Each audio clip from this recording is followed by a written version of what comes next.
Hello ਬੱਚੋ, ਸਵਾਗਤ ਹੈ ਤੁਹਾਡਾ ਸਾਡੇ ਚੈਨਲ ਤੇ। ਅੱਜ ਦੀ ਵੀਡੀਓ ਵਿੱਚ ਆਪਾਂ ਕਰਾਂਗੇ ਪੰਜਾਬ ਸਕੂਲ ਸਿੱਖਿਆ ਬੋਰਡ ਦੀ ਕਲਾਸ 12ਵੀਂ ਪੇਪਰ ਹੈ ਸਮਾਜ ਸ਼ਾਸਤਰ।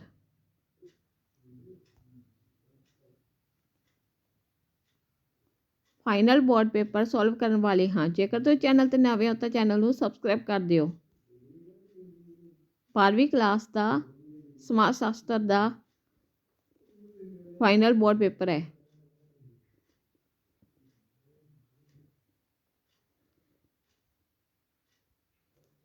ਆਓ ਵੀਡੀਓ ਸ਼ੁਰੂ ਕਰਦੇ ਹਾਂ। ਪਹਿਲਾ ਹੈਗਾ ਬੱਚੋ ਭਾਗ ਊੜਾ, ਬਹੁ ਵਿਕਲਪੀ ਪ੍ਰਸ਼ਨ। ਸਾਰੇ ਸੰਸਾਰ।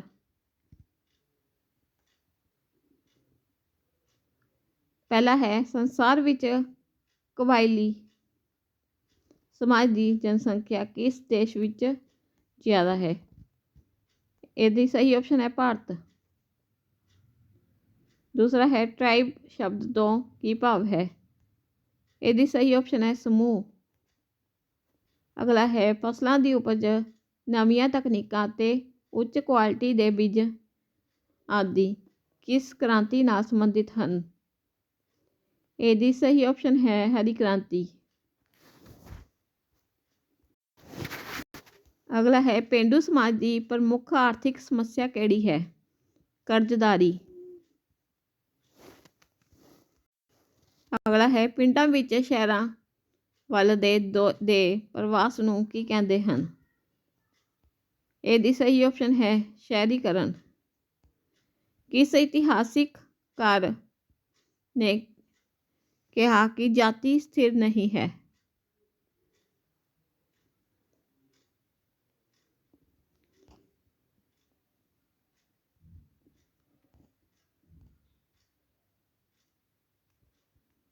ਅਗਲਾ ਹੈ ਜਿਨ੍ਹਾਂ ਲੋਕਾਂ ਦਾ ਸਾਧਨਾਂ ਤੇ ਵੱਡੇ ਪੱਧਰ ਤੇ ਕਬਜ਼ਾ ਹੁੰਦਾ ਹੈ ਉਹਨਾਂ ਨੂੰ ਕੀ ਕਿਹਾ ਜਾਂਦਾ ਹੈ? ਪੂੰਜੀਪਤੀ। ਅਗਲਾ ਹੈ ਲਿੰਗ ਅਨੁਪਾਤ ਤੋਂ ਕੀ ਭਾਵ ਹੈ? ਇਹਦੀ ਸਹੀ ਆਪਸ਼ਨ ਹੈ ਊੜਾ 1000 ਪੁਰਸ਼ਾਂ ਵਿੱਚੋਂ ਇਸਤਰੀਆਂ ਦੀ ਸੰਖਿਆ।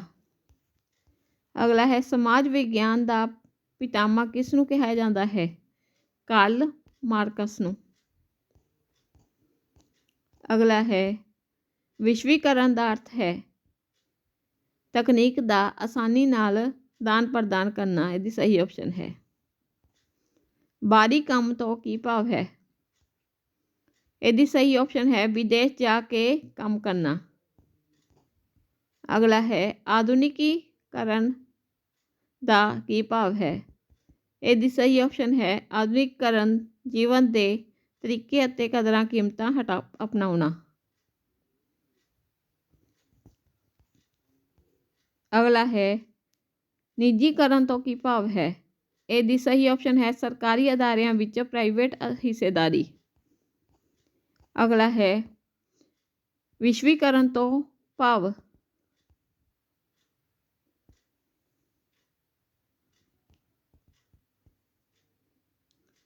ਅਗਲਾ ਹੈ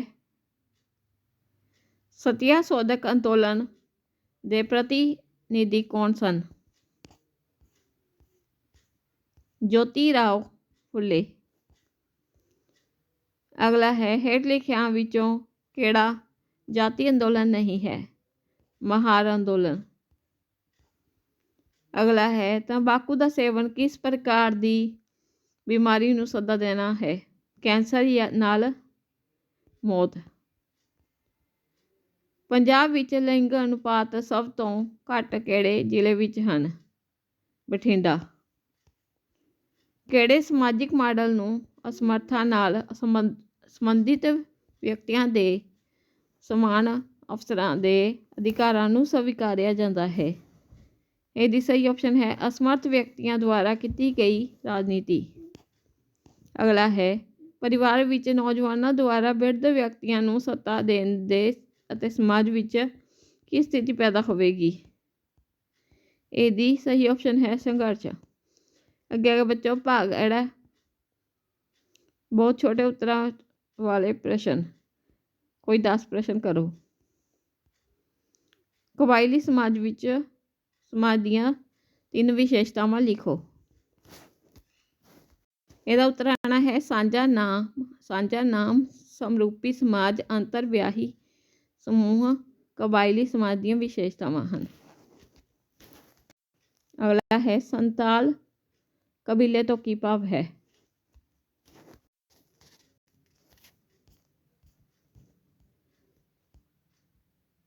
ਸਾਂਝਾ ਨਾਮ ਹਰੇਕ ਕਬੀਲੇ ਦਾ ਆਪਣਾ ਵਿਸ਼ੇਸ਼ ਨਾਮ ਹੁੰਦਾ ਹੈ, ਜਿਵੇਂ ਕਿ ਗਾਰੋ, ਖਾਸੀ, ਨਾਗਾ, ਸੰਤਾਨ, ਮੁੰਡਾ, ਕੋਟਾ ਆਦਿ। ਸਮਰੂਪੀ ਸਮਾਜ ਕਬਾਇਲੀ ਸਮਾਜ ਭਾਸ਼ਾ, ਧਰਮ, ਸੱਭਿਆਚਾਰ ਅਤੇ ਆਰਥਿਕ ਤੌਰ 'ਤੇ ਸਮਰੂਪ ਹੁੰਦੇ ਹਨ। ਅੰਤਰਵਿਆਹੀ ਸਮੂਹ ਕਬੀਲਿਆਂ ਵਿੱਚ ਸਾਰੇ ਮੈਂਬਰ ਆਪਣੇ ਹੀ ਕਬੀਲੇ ਵਿੱਚ ਵਿਆਹ ਕਰਦੇ ਹਨ ਅਤੇ ਜਿਸ ਕਰਕੇ ਇਸ ਨੂੰ ਅੰਤਰਵਿਆਹੀ ਸਮੂਹ ਕਿਹਾ ਜਾਂਦਾ ਹੈ। ਅਗਲਾ ਪ੍ਰਸ਼ਨ ਹੈ ਸੰਥਾਲ ਭਾਰਤ ਦਾ ਸਭ ਤੋਂ ਵੱਡਾ ਕਬੀਲਾ ਹੈ। ਇਹ ਬਿਹਾਰ, ਪੱਛਮੀ ਬੰਗਾਲ, ਝਾਰਖੰਡ ਅਤੇ ਉੜੀਸਾ ਵਿੱਚ ਪਾਏ ਜਾਂਦੇ ਹਨ। ਇਹ ਲੋਕ ਸੂਰਜ ਦੀ ਪੂਜਾ ਕਰਦੇ ਹਨ। ਫਸਲ ਕਟਾਈ ਦੇ ਮੌਕੇ 'ਤੇ ਸੋਹਰਾਈ ਦਾ ਮੁੱਖ ਤਿਉਹਾਰ ਇਹਨਾਂ ਦਾ ਪ੍ਰਮੁੱਖ ਤਿਉਹਾਰ ਹੈ। ਅਗਲਾ ਹੈ ਵਿਸਥਾਪਨ ਤੋਂ ਤੁਸੀਂ ਕੀ ਸਮਝਦੇ ਹੋ। ਇਹਦਾ ਉੱਤਰ ਆਉਣਾ ਹੈ ਵਿਸਥਾਪਨ ਤੋਂ ਭਾਵ ਜਨਸੰਖਿਆ ਦੇ ਇੱਕ ਭਾਗ ਦਾ ਇੱਕ ਸਥਾਨ ਤੇ ਦੂਸਰੇ ਸਥਾਨ ਉੱਤੇ ਜਾ ਕੇ ਵਸਣਾ। ਵਿਸਥਾਪਨ ਕਬਾਇਲੀ ਸਮਾਜਾਂ ਲਈ ਇੱਕ ਪ੍ਰਮੁੱਖ ਸਮੱਸਿਆ ਹੈ। ਉਦਯੋਗੀਕਰਨ, ਸ਼ਹਿਰੀਕਰਨ ਦੇ ਕਾਰਨ ਕਬਾਇਲੀ ਵਿਅਕਤੀਆਂ ਨੂੰ ਇੱਕ ਤਾਂ ਆਪਣੀ ਜੱਦੀ ਥਾਂ ਤੋਂ ਦੂਰ ਜਾਣਾ ਪੈਂਦਾ ਹੈ ਤਾਂ ਦੂਜਾ ਮੁਆਵਜ਼ੇ ਦੇ ਤੌਰ 'ਤੇ ਵੀ ਉਹਨਾਂ ਨੂੰ ਘੱਟ ਪੈਸੇ ਦਿੱਤੇ ਜਾਂਦੇ ਹਨ। ਅਗਲਾ ਹੈ ਪੇਂਡੂ ਕਰਜ਼ ਦੇ ਕੋਈ 2 ਕਾਰਨ ਲਿਖੋ। ਗਰੀਬੀ, ਜੱਦੀ ਕਰਜ਼ਦਾਰੀ, ਮੁਕੱਦਮੇਬਾਜ਼ੀ, ਖੇਤੀ ਦਾ ਪਛੜਨਾ, ਵਾਧੂ ਖਰਚ, ਸ਼ਾਹੂਕਾਰਾਂ ਦੀ ਧਾਂਦਲੀ ਆਦਿ ਕਰਜ਼ ਦੇ ਮੁੱਖ ਕਾਰਨ ਹਨ। ਅਗਲਾ ਹੈ ਹਰੀ ਕ੍ਰਾਂਤੀ ਕੀ ਹੈ। ਇਹਦਾ ਉੱਤਰ ਆਉਣਾ ਹੈ ਹਰੀ ਕ੍ਰਾਂਤੀ ਦੀ ਸ਼ੁਰੂਆਤ 1960 ਈਸਵੀ ਦੇ ਦਹਾਕੇ ਵਿੱਚ ਭਾਰਤ ਵਿੱਚ ਭੋਜਨ ਉਤਪਾਦਨ ਨੂੰ ਵਧਾਉਣ ਦੇ ਮੰਤਵ ਨਾਲ ਫਸਲਾਂ ਦੀਆਂ ਉੱਚ ਪੈਦਾਵਾਰ ਦੀਆਂ ਕਿਸਮਾਂ ਤੇ ਆਧੁਨਿਕ ਖੇਤੀਬਾੜੀ ਤਕਨੀਕਾਂ ਦੀ ਵਰਤੋਂ ਨਾਲ ਹੋਈ। ਅਗਲਾ ਹੈ ਗੈਰ ਕਾਸ਼ਤਕਾਰੀ ਕਿੱਤਿਆਂ ਦੀ ਚਰਚਾ ਕਰੋ।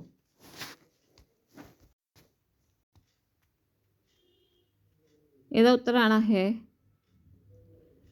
ਜਨਸੰਖਿਆ ਗੈਰ ਖੇਤੀ ਕੰਮਾਂ ਵਿੱਚ ਲੱਗੀ ਹੁੰਦੀ ਹੈ। ਉਹ ਕੰਮ ਧੰਦੇ ਜਿਹੜੇ ਕਿ ਖੇਤੀ ਨਾਲ ਸਿੱਧੇ ਰੂਪ ਨਾਲ ਸੰਬੰਧਿਤ ਨਹੀਂ ਹੁੰਦੇ ਉਹਨਾਂ ਨੂੰ ਗੈਰ ਕਾਸ਼ਤਕਾਰੀ ਕਿੱਤੇ ਕਿਹਾ ਜਾਂਦਾ ਹੈ। ਅਜਿਹੇ ਕੰਮ ਧੰਦੇ ਸ਼ਹਿਰਾਂ ਵਿੱਚ ਮਿਲ ਜਾਂਦੇ ਹਨ ਜਿੱਥੇ 75% ਤੋਂ ਵੱਧ ਜਨਸੰਖਿਆ ਇਹਨਾਂ ਕੰਮਾਂ ਵਿੱਚ ਲੱਗੀ ਹੁੰਦੀ ਹੈ, ਜਿਵੇਂ ਕਿ ਨੌਕਰੀਆਂ, ਉਦਯੋਗ ਆਦਿ।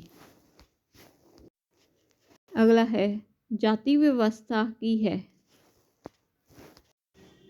ਇਹਦਾ ਉੱਤਰ ਆਉਣਾ ਹੈ ਜਾਤੀ ਪਰਿਵਾਰਾਂ ਦਾ ਜੁੱਟ ਜਾਂ ਸਮੂਹ ਹੈ ਜਿਨ੍ਹਾਂ ਦਾ ਨਾਮ ਵੰਸ਼ ਇੱਕ ਮਿਥਿਹਾਸਕ ਪੂਰਵਜ ਤੋਂ ਮੰਨਿਆ ਜਾਂਦਾ ਹੈ। ਇਸ ਦੇ ਨਾਲ ਹੀ ਉਹ ਖਾਨਦਾਨੀ ਰਵਾਇਤਾਂ ਨੂੰ ਅਪਣਾਉਂਦੇ ਹਨ ਜਿਸ ਨਾਲ ਉਹ ਸਮਜਾਤੀ ਸਮੁਦਾਇ ਨੂੰ ਜਨਮ ਦਿੰਦੇ ਹਨ। ਅਗਲਾ ਹੈ ਵਰਗ ਤੋਂ ਤੁਸੀਂ ਕੀ ਸਮਝਦੇ ਹੋ। ਇਹਦਾ ਉੱਤਰ ਆਉਣਾ ਹੈ ਵਰਗ ਨੂੰ ਆਮ ਤੌਰ 'ਤੇ ਸਮਾਜਿਕ ਵਰਗ ਵਜੋਂ ਜਾਣਿਆ ਜਾਂਦਾ ਹੈ। ਉਹ ਗੁਲਾਮੀ, ਰੁਤਬਾ, ਜਾਗੀਰਦਾਰੀ ਅਤੇ ਜਾਤ ਦੇ ਵਾਂਗ ਸਤਰੀਕਰਨ ਦੀ ਕਿਸਮ ਹੁੰਦੀ ਹੈ। ਅਗਲਾ ਹੈ ਲਿੰਗ ਅਸਮਾਨਤਾ ਤੋਂ ਤੁਸੀਂ ਕੀ ਸਮਝਦੇ ਹੋ। ਇਹਦਾ ਉੱਤਰ ਆਉਣਾ ਹੈ ਸਾਡੇ ਸਮਾਜ ਵਿੱਚ ਲਿੰਗ ਦੇ ਆਧਾਰ ਉੱਤੇ ਆਦਮੀ ਅਤੇ ਔਰਤ ਵਿੱਚ ਭੇਦਭਾਵ ਹੁੰਦਾ ਹੈ। ਆਦਮੀਆਂ ਨੂੰ ਹਰੇਕ ਪ੍ਰਕਾਰ ਦੇ ਅਧਿਕਾਰ ਮਿਲਦੇ ਹਨ। ਔਰਤਾਂ ਨੂੰ ਚਾਹੇ ਸੰਵਿਧਾਨ ਨੇ ਸਾਰੇ ਅਧਿਕਾਰ ਦਿੱਤੇ ਹੋਏ ਹਨ ਪਰ ਅਸਲ ਵਿੱਚ ਨਹੀਂ ਦਿੱਤੇ ਜਾਂਦੇ। ਇਹ ਲਿੰਗ ਵਰਗ ਅਸਮਾਨਤਾ ਹੈ, ਪਰ ਜੇਕਰ ਇਹ ਅਧਿਕਾਰ ਦੇ ਦਿੱਤੇ ਜਾਣ ਤਾਂ ਇਹ ਲਿੰਗ ਵਰਗ ਅਸਮਾਨਤਾ ਹੈ। ਅਗਲਾ ਹੈ ਪੱਛਮੀਕਰਨ ਤੋਂ ਤੁਹਾਡਾ ਕੀ ਭਾਵ ਹੈ। ਇਹਦਾ ਉੱਤਰ ਆਉਣਾ ਹੈ ਪੱਛਮੀਕਰਨ ਉਸ ਪਰਿਵਰਤਨ ਦਾ ਨਾਮ ਹੈ ਜਿਸ ਨੇ ਅੰਗਰੇਜ਼ਾਂ ਦੇ ਭਾਰਤ ਉੱਤੇ ਕੀਤੇ 150 ਸਾਲਾਂ ਦੇ ਰਾਜ ਸਮੇਂ ਭਾਰਤੀਆਂ ਦੇ ਸਮਾਜਿਕ ਜੀਵਨ ਦੇ ਵੱਖ-ਵੱਖ ਪੱਧਰਾਂ ਉੱਤੇ, ਜਿਵੇਂ ਕਿ ਤਕਨੀਕ, ਸੰਸਥਾਵਾਂ, ਵਿਚਾਰਧਾਰਾਵਾਂ, ਕਦਰਾਂ ਕੀਮਤਾਂ ਤੇ ਉੱਤੇ ਹੌਲੀ-ਹੌਲੀ ਪ੍ਰਭਾਵ ਪਾਇਆ ਹੈ। ਅੱਗੇ ਹੈਗਾ ਬੱਚੋ ਭਾਗ ਈੜੀ। ਤੁਹਾਨੂੰ ਪਹਿਰਾ ਦਿੱਤਾ ਹੋਇਆ, ਪਹਿਰੇ 'ਚੋਂ ਆਪਣੇ ਪ੍ਰਸ਼ਨ ਉੱਤਰ ਲੱਭਣੇ ਨੇ। ਬਿਰਧ ਅਵਸਥਾ ਵਿੱਚ ਪੈਰ ਰੱਖਣ ਲੱਗਿਆ ਜ਼ਿਆਦਾਤਰ ਲੋਕ ਬਹੁਤ ਘੱਟ ਜਾਂ ਬਿਲਕੁਲ ਵੀ ਜਾਗਰੂਕ ਨਹੀਂ ਹੁੰਦੇ। ਉਹਨਾਂ ਨਾਲ ਕੀ ਹੋਣ ਵਾਲਾ ਹੈ? ਹਰ ਇੱਕ ਵਿਅਕਤੀ ਦਾ ਬਿਰਧ ਅਵਸਥਾ ਲਈ ਇੱਕ ਵੱਖਰਾ ਸਮਾਂ ਹੁੰਦਾ ਹੈ। ਭਾਰਤ ਵਿੱਚ ਰਸਮੀ ਤੌਰ 'ਤੇ ਵੱਡੀ ਉਮਰ ਦੇ ਲੋਕਾਂ ਲਈ ਜਾਗਰੂਕ ਪ੍ਰੋਗਰਾਮਾਂ ਦੀ ਕਮੀ ਬਹੁਤ ਜ਼ਿਆਦਾ ਹੈ। ਮਨੁੱਖੀ ਸੰਸਥਾਨ ਵਿਭਾਗ ਵੱਲੋਂ ਬਿਰਧ ਅਵਸਥਾ ਵਿੱਚ ਪੈਰ ਰੱਖਣ ਵਾਲੇ ਵਿਅਕਤੀਆਂ ਲਈ ਕਦਮ ਚੁੱਕੇ ਜਾਣ ਤਾਂ ਜੋ ਬਿਰਧ ਵਿਅਕਤੀਆਂ ਨੂੰ ਇਸ ਪੜਾਅ ਦੀਆਂ ਸਮੱਸਿਆਵਾਂ ਨਾਲ ਘੱਟ ਜੂਝਣਾ ਪਵੇਗਾ। ਬਿਰਧ ਅਵਸਥਾ ਵਿੱਚ ਵਿਅਕਤੀ ਨਾਲ ਕੀ ਵਾਪਰਦਾ ਹੈ?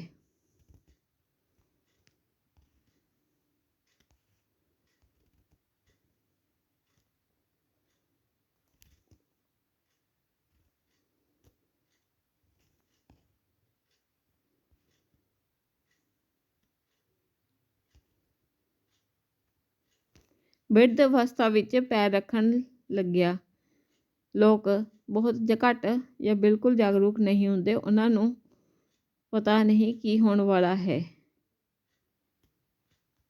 ਭਾਰਤ ਵਿੱਚ ਰਸਮੀ ਤੌਰ 'ਤੇ ਵੱਡੀ ਉਮਰ ਦੇ ਲੋਕਾਂ ਅਤੇ ਜਾਗਰੂਕਾਂ ਦੀ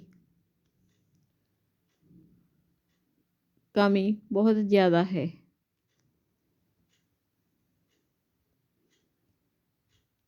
ਅਗਲਾ ਹੈ, ਭਾਰਤ ਵਿੱਚ ਕਿੰਨੀ ਉਮਰ ਦੇ ਵਿਅਕਤੀ ਨੂੰ ਸੀਨੀਅਰ ਨਾਗਰਿਕ ਗਿਣਿਆ ਜਾਂਦਾ ਹੈ? 60 ਸਾਲ ਦੀ ਉਮਰ 'ਚ। ਅਗਲਾ ਹੈ, ਬਿਰਧ ਅਵਸਥਾ ਦੇ ਕੀ ਸੰਕੇਤ ਹਨ? ਵਿਅਕਤੀ ਨੂੰ ਘੱਟ ਸੁਣਨ ਲੱਗਦਾ ਹੈ। ਵਾਲ ਝੜਨ ਲੱਗ ਜਾਂਦੇ ਹਨ। ਯਾਦਾਸ਼ਤ ਕਮਜ਼ੋਰ ਹੋ ਜਾਂਦੀ ਹੈ। ਸਰੀਰ 'ਤੇ ਝੁਰੜੀਆਂ ਪੈਣੀਆਂ ਸ਼ੁਰੂ ਹੋ ਜਾਂਦੀਆਂ ਹਨ। ਅਗਲਾ ਪੈਰਾ ਹੈਗਾ,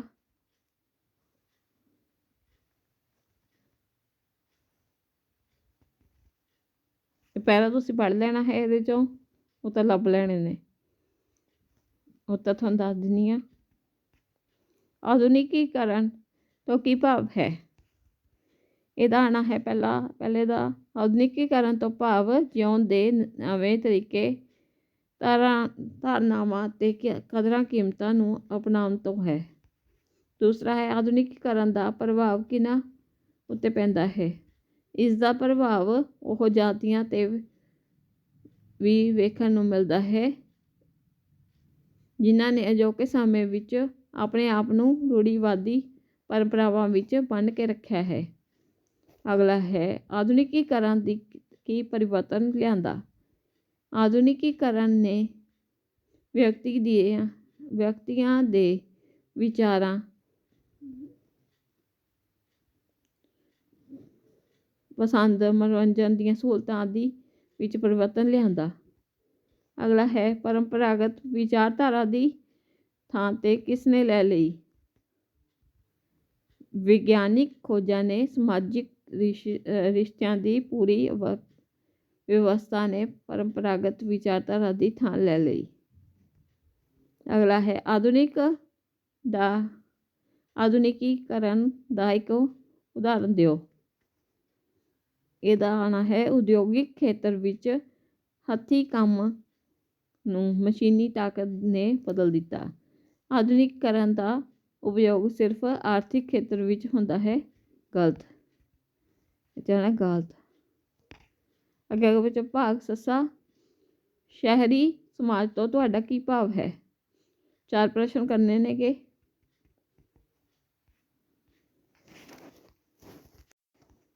ਇਹਦਾ ਉੱਤਰ ਆਉਣਾ ਹੈ, ਸ਼ਹਿਰੀ ਸਮਾਜ ਆਧੁਨਿਕ ਉਦਯੋਗਿਕ ਸੱਭਿਅਤਾ ਦਾ ਇੱਕ ਅਜਿਹਾ ਜਟਿਲ ਸਮਾਜ ਹੈ ਜੋ ਪਰੰਪਰਾ ਪੱਖੋਂ ਭਿੰਨ ਪ੍ਰਕਾਰ ਦੇ ਧਰਮ ਨਿਰਪੇਖ ਉਨਮੂਲਾਂ ਨੂੰ ਮਹੱਤਵ ਦਿੰਦਾ ਹੈ। ਸਮੂਹਿਕ ਦੀ ਬਜਾਏ ਵਿਅਕਤੀਗਤ ਹੁੰਦਾ ਹੈ। ਆਮ ਤੌਰ 'ਤੇ ਲੋਕ ਸਮਾਜ ਤੋਂ ਭਿੰਨ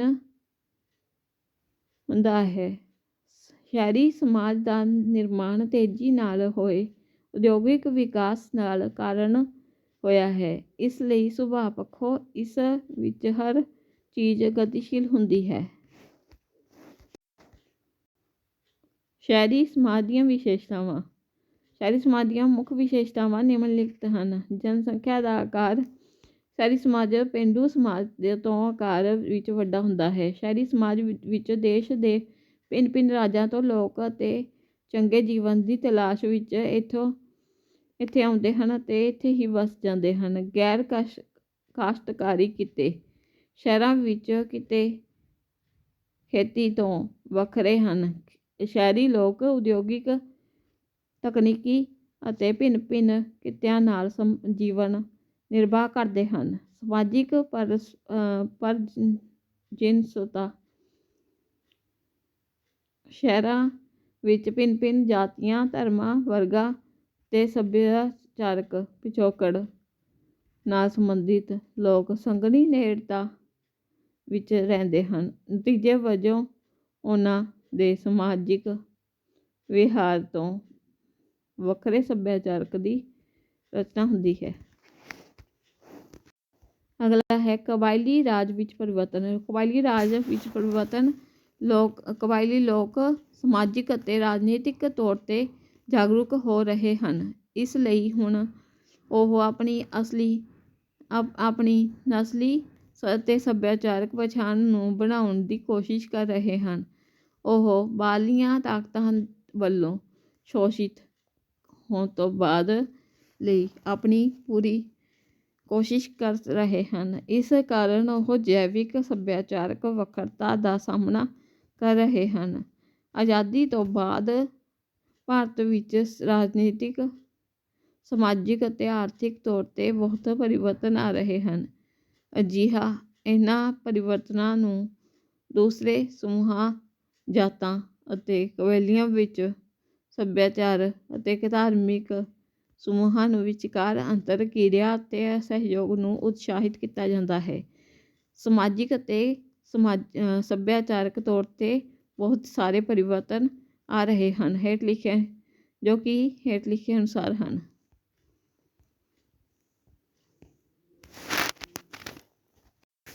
ਸਮਾਜਿਕ ਸਥਿਰੀਕਰਨ। ਕਬਾਇਲੀ ਸਮਾਜ ਸੰਬੰਧੀ ਬਹੁਤ ਸਾਰੀਆਂ ਖੋਜਾਂ ਨੇ ਇਹ ਸਿੱਧ ਕੀਤਾ ਹੈ ਕਿ ਕਬਾਇਲੀ ਸਮਾਜ ਦੇ ਸਮਾਜਿਕ ਸਥਿਰੀਕਰਨ ਵਿੱਚ ਪਰਿਵਰਤਨ ਆ ਰਿਹਾ ਹੈ। ਕਬੀਲਿਆਂ ਨੇ ਹੁਣ ਵਰਗ ਦਾ ਦਰਜਾ ਹਾਸਿਲ ਕਰ ਲਿਆ ਹੈ। ਭੌਤਿਕ ਚੀਜ਼ਾਂ ਦੀ ਮਲਕੀਅਤ ਨੇ ਕਈ ਨਵੇਂ ਉਪਯੋਗ ਅਤੇ ਤਰੀਕਿਆਂ ਵਿੱਚ, ਜਿਵੇਂ ਕਿ ਖਾਣਾ, ਪਹਿਰਾਵਾ, ਘਰ ਆਦਿ ਨੂੰ ਜਨਮ ਦਿੱਤਾ ਹੈ। ਇਸ ਦੇ ਨਾਲ ਹੀ ਸਿੱਖਿਆ ਦੇ ਪੱਧਰ ਉੱਤੇ, ਧਾਰਮਿਕ ਰੁਚੀਆਂ ਅਤੇ ਰਾਜਨੀਤਿਕ ਜ਼ਿੰਦਗੀ ਵਿੱਚ ਬਦਲਾਅ ਆਇਆ ਹੈ। ਗੈਰ ਕਾਸ਼ਤਕਾਰੀ ਕਿੱਤੇ। 20ਵੀਂ ਸਦੀ ਦੇ ਪਹਿਲੇ ਦਹਾਕੇ ਵਿੱਚ ਭਾਰਤੀ ਕਬਾਇਲੀ ਲੋਕਾਂ ਨੇ ਖੇਤੀ ਨੂੰ ਅਪਣਾਇਆ ਹੈ। ਉਸ ਸਮੇਂ ਆਪਣੇ ਕੋਲ ਜ਼ਮੀਨ ਦਾ ਕਾਫੀ ਹਿੱਸਾ ਮਲਕੀਅਤ ਵਿੱਚ ਸੀ। ਹਿੰਦੂ ਜਾਤੀ ਦੀ ਆਬਾਦੀ ਵਧਣ ਨਾਲ ਹਿੰਦੂ ਲੋਕਾਂ ਨੇ ਕਬਾਇਲੀ ਜ਼ਮੀਨ ਦਾ ਕਾਫੀ ਹਿੱਸਾ ਹੜਪ ਲਿਆ, ਜਿਸ ਨਾਲ ਕਬਾਇਲੀ ਲੋਕਾਂ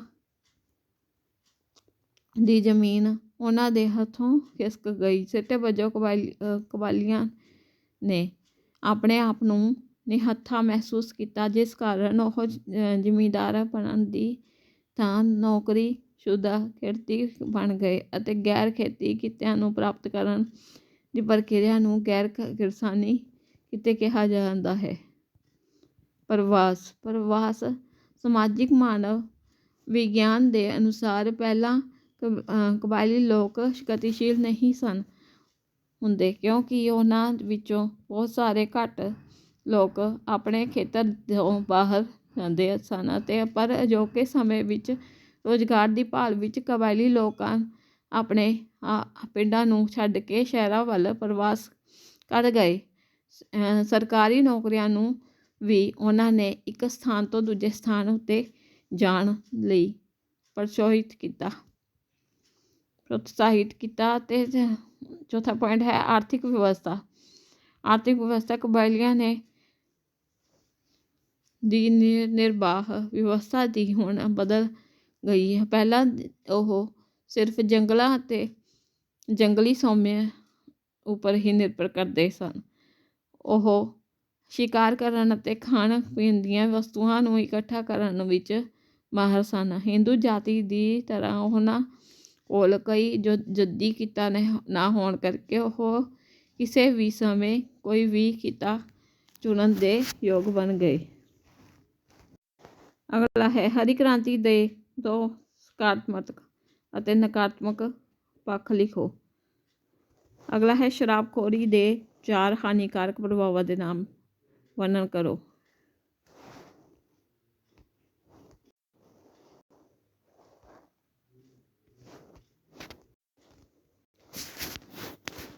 ਸਕਾਰਾਤਮਕ ਪ੍ਰਭਾਵ ਅਨਾਜ ਦੇ ਉਤਪਾਦਨ ਵਿੱਚ ਵਾਧਾ।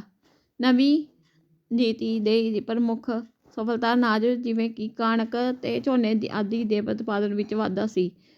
ਕਣਕ ਤੋਂ ਝੋਨੇ ਦਾ ਉਤਪਾਦਨ 1960 ਤੋਂ 61 ਵਿੱਚ 1/3 ਤੋਂ ਵੱਧ ਕੇ 1999 ਤੋਂ 2000 ਵਿੱਚ 84% ਹੋ ਗਿਆ ਹੈ। ਇਸ ਦਾ ਅਰਥ ਹੋਇਆ ਕਿ ਝੋਨਾ ਦੇਸ਼ ਵਿੱਚ ਮਹੱਤਵਪੂਰਨ ਅਨਾਜ ਹੈ। ਕਣਕ ਦੇ ਉਤਪਾਦਨ ਵਿੱਚ ਬੜੀ ਤੇਜ਼ੀ ਨਾਲ ਵਾਧਾ ਹੋ ਰਿਹਾ ਹੈ। ਹਰੀ ਕ੍ਰਾਂਤੀ ਦਾ ਮੋਟੇ ਅਨਾਜ ਜਾਂ ਮੱਕੀ ਜਵਾਰ ਆਦਿ ਫਸਲਾਂ ਵਿੱਚ ਉੱਪਰ ਅਸਰ ਘੱਟ ਹੀ ਹੋਇਆ। ਵਪਾਰਿਕ ਫਸਲਾਂ ਦੇ ਉਤਪਾਦਨ ਵਿੱਚ ਵਾਧਾ। ਹਰੀ ਕ੍ਰਾਂਤੀ ਸਿੱਧੇ ਰੂਪ ਵਿੱਚ ਭੋਜਨ ਉਤਪਾਦਾਂ ਦੇ ਵਾਧੇ ਜੋ ਕਿ ਮੱਕੀ ਅਤੇ ਦਾਲਾਂ ਆਦਿ ਨਾਲ ਸੰਬੰਧਿਤ ਸੀ। ਸ਼ੁਰੂ ਵਿੱਚ ਹੀ ਇਸ ਦਾ ਵਪਾਰਿਕ ਜਾਂ ਪੈਸਾ ਕਮਾਉਣ ਵਾਲੀਆਂ ਫਸਲਾਂ ਜਿਵੇਂ ਕਿ ਗੰਨਾ ਕਪਾਹ ਪਟਸਨ ਤੇਲ ਵਾਲੇ ਬੀਜ ਆਲੂਆਂ 'ਤੇ ਬਹੁਤਾ ਪ੍ਰਭਾਵ ਨਹੀਂ ਪਿਆ। ਗੰਨੇ ਦੀ ਉਪਜ ਅਤੇ ਇਸ ਦਾ ਮਹੱਤਵਪੂਰਨ ਪ੍ਰਭਾਵ 1973 ਤੋਂ 1974 ਤੋਂ ਬਾਅਦ ਹੋਇਆ। ਇਵੇਂ ਹੀ ਇਸ ਤੋਂ ਬਾਅਦ ਹੀ ਨਕਦੀ ਫਸਲਾਂ ਤੇਲ ਬੀਜ ਅਤੇ ਆਲੂਆਂ ਉੱਪਰ ਇਸ ਦਾ ਅਸਰ ਦੇਖਣ ਨੂੰ ਮਿਲਿਆ।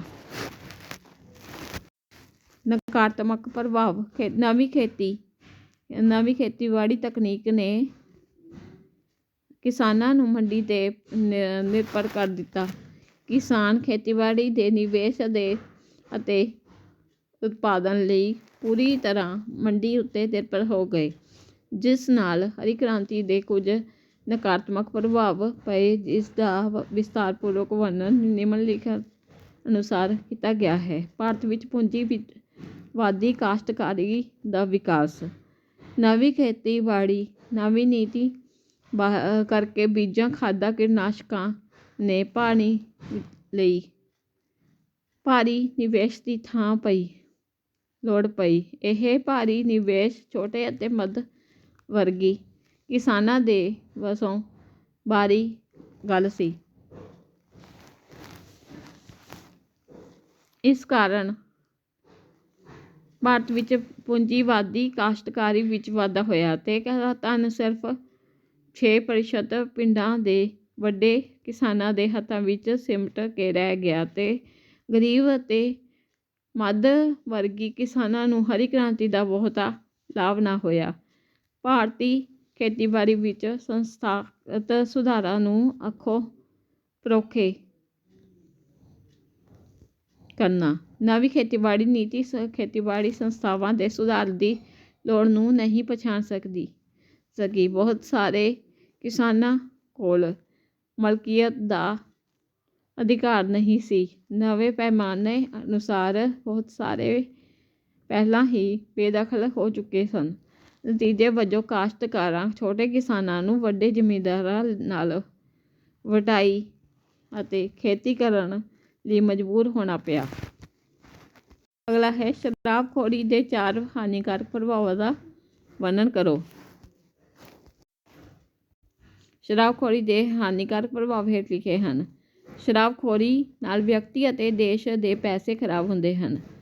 ਵੱਧ ਸ਼ਰਾਬ ਪੀਣ ਨਾਲ ਵਿਅਕਤੀ ਦੀ ਸਿਹਤ ਖਰਾਬ ਹੋ ਜਾਂਦੀ ਹੈ। ਕਈ ਪ੍ਰਕਾਰ ਦੀਆਂ ਬਿਮਾਰੀਆਂ ਲੱਗ ਜਾਂਦੀਆਂ ਹਨ। ਵੱਧ ਸ਼ਰਾਬ ਪੀਣ ਨਾਲ ਵਿਅਕਤੀ ਵਿੱਚ ਕੰਮ ਕਰਨ ਦੀ ਸਮਰੱਥਾ ਵੀ ਘੱਟ ਜਾਂਦੀ ਹੈ। ਵੱਧ ਸ਼ਰਾਬ ਪੀਣ ਵਾਲੇ ਵਿਅਕਤੀ ਦਾ ਦਿਮਾਗ ਉਸ ਦੇ ਨਿਯੰਤਰਣ ਵਿੱਚ ਨਹੀਂ ਰਹਿੰਦਾ। ਉਹ ਮਾਨਸਿਕ ਤਣਾਅ ਦਾ ਸ਼ਿਕਾਰ ਹੋ ਜਾਂਦਾ ਹੈ। ਸ਼ਰਾਬ ਦੇ ਪ੍ਰਭਾਵ ਅਧੀਨ ਲੋਕ ਕਈ ਪ੍ਰਕਾਰ ਦੇ ਅਪਰਾਧ ਵੀ ਕਰ ਬੈਠਦੇ ਹਨ, ਜਿਵੇਂ ਕਿ ਕਤਲ,